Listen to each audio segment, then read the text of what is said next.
ChatGPTയും ക്ലോഡും പോലത്തെ ഒരുപാട് generative AI ടൂൾസുകൾ ഇന്നത്തെ കാലത്ത് ആസ് എ ബിഗിനർ ഡെവലപ്പർ നമ്മൾ ശ്രദ്ധിക്കേണ്ട കാര്യം അഥവാ ഇങ്ങനത്തെ ടൂൾസ് നമ്മൾ ഉപയോഗിക്കുമ്പോൾ നമ്മൾ ശ്രദ്ധിക്കേണ്ട കാര്യങ്ങളാണ് ഇന്നത്തെ വീഡിയോയിൽ പറയാൻ പോകുന്നത്. അപ്പോൾ ആദ്യമായിട്ട് തന്നെ പണ്ട് കാലത്ത് നമുക്ക് ഡെവലപ്മെൻറ്റിൻ്റെ ടൈമിന് അല്ലെങ്കിൽ കോഡ് ചെയ്യുന്ന സമയത്ത് നമുക്കൊരു എറർ വന്നു കഴിഞ്ഞാൽ നമ്മൾ നേരെ ഓടുക ടാക്ക് ഓർ ഫ്ലോയിൽ നമുക്ക് വന്ന അതേ പ്രശ്നം വേറെ ആർക്കെങ്കിലും വന്നിട്ടുണ്ടോ എന്ന് നോക്കും.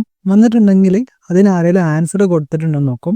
എന്നിട്ട് ഈ ഡിസ്കഷൻ നമ്മൾ വായിച്ച് നോക്കിയിട്ട് നമ്മളിത് ഫിഗർ ഔട്ട് ചെയ്തിട്ടായിരുന്നു നമ്മൾ ഈ എററുകളും കാര്യങ്ങളൊക്കെ ശരിയാക്കിയിരുന്നത്. പക്ഷെ ഇന്നത്തെ കാലത്ത് ജനറേറ്റീവ് ടൂൾസ് ഉണ്ടാകുമ്പോൾ നമ്മൾ എന്തെന്ന് വെച്ചാൽ എറർ വന്നു കഴിഞ്ഞാൽ ഈ എറർ നേരെ എടുത്തിട്ട് ആ ടൂളിന് കൊടുക്കും. ഇപ്പോൾ എറർ ആയിക്കോണമെന്നില്ല, എന്തെങ്കിലും ഡെവലപ്പ് ചെയ്യാനാണെങ്കിൽ തന്നെ നമുക്ക് മടിയായിട്ട് എന്ത് ചെയ്യും, നമ്മൾ പ്രോംപ്റ്റ് കൊടുത്തിട്ട് ഉണ്ടാക്കും. ഇവിടെ വരുന്നൊരു പ്രശ്നം എന്താണെന്ന് വെച്ച് കഴിഞ്ഞാൽ ആസ് എ ഡെവലപ്പർ ഒരു സാധനം നോക്കിയിട്ട് ഫിഗർ ഔട്ട് ചെയ്യാന്ന് പറയുന്ന ആ ഒരു സ്കില്ല് അത് നമുക്ക് പെട്ടെന്നൊന്നും ഉണ്ടാക്കിയെടുക്കാൻ പറ്റുന്ന കാര്യമല്ല.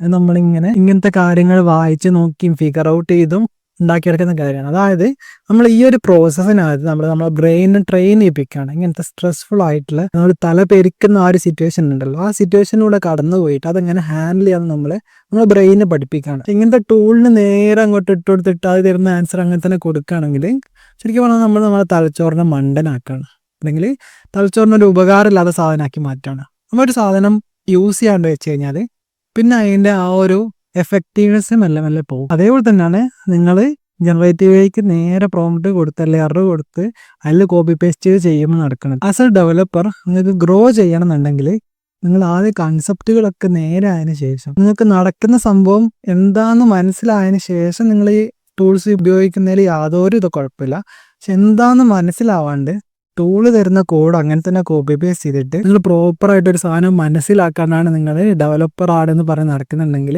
ഒരു കാര്യം ഉണ്ടാവില്ല. അപ്പോൾ പിന്നെ കുറേ ആൾക്കാർ ചോദിക്കും, ഇനിയുള്ള കാലത്ത് കോഡിങ് പഠിച്ചിട്ട് കാര്യമുണ്ടോ, ഈ ടൂളിലെല്ലാം ചെയ്യാൻ പറ്റൂലേ എന്നല്ല. എൻ്റെ ഒരു പെർസ്പെക്റ്റീവ് എന്ന് പറയാം കേട്ടോ. കോഡിങ് ആസ് എ സാധനം ചിലപ്പോൾ മാറാം. നമ്മൾ ആദ്യം പ്രോഗ്രാമിങ് തുടങ്ങിയ സമയത്ത് ഇത്രയും ഫീച്ചേഴ്സ് ഉള്ള പ്രോഗ്രാമിംഗ് ലാംഗ്വേജ് ഒന്നും ഉണ്ടായിരുന്നില്ല. അസംബ്ലി ലാംഗ്വേജ്, അതിന് മേലെ സി വന്നു, സീൻ്റെ മേലെ ഫീച്ചേഴ്സ് കൂടുതലുള്ള ലാംഗ്വേജ് വന്നു. മേ ബി നമുക്ക് പ്രോംപ്റ്റ് ആയിട്ട് കൊടുക്കാൻ പറ്റുമായിരിക്കാം. പക്ഷെ പ്രോംപ്റ്റ് ആയിട്ട് കൊടുക്കാൻ പറ്റുവാണെങ്കിലും അണ്ടർ ദ ഹുഡ് എന്താ നടക്കണമെന്ന് മനസ്സിലാവാണ്ട് നമ്മൾ ഈ സാധനം ഒരിക്കലും ഒരു പ്രൊഡക്ഷൻ ലെവലിലേക്കോ അല്ലെങ്കിൽ ആൾക്കാർക്ക് ഉപയോഗിക്കാൻ പറ്റുന്ന രൂപത്തിലേക്ക് മാറാനുള്ള ആ ഒരു കേപ്പബിലിറ്റി നമ്മൾ ഇതുവരെ അച്ചീവ് ചെയ്തിട്ടില്ല. അപ്പോൾ എൻഡ് ഓഫ് ദ ഡേ നിങ്ങൾ ആലോചിക്കേണ്ട ഇത്രയാണ്, എനിക്ക് സാധനം മനസ്സിലായിട്ടുണ്ടോ, കൺസെപ്റ്റ് മനസ്സിലായിട്ടുണ്ടോ, എന്നാൽ AI ടൂൾസ് ഉപയോഗിക്കുന്നുണ്ട് കുഴപ്പമില്ല.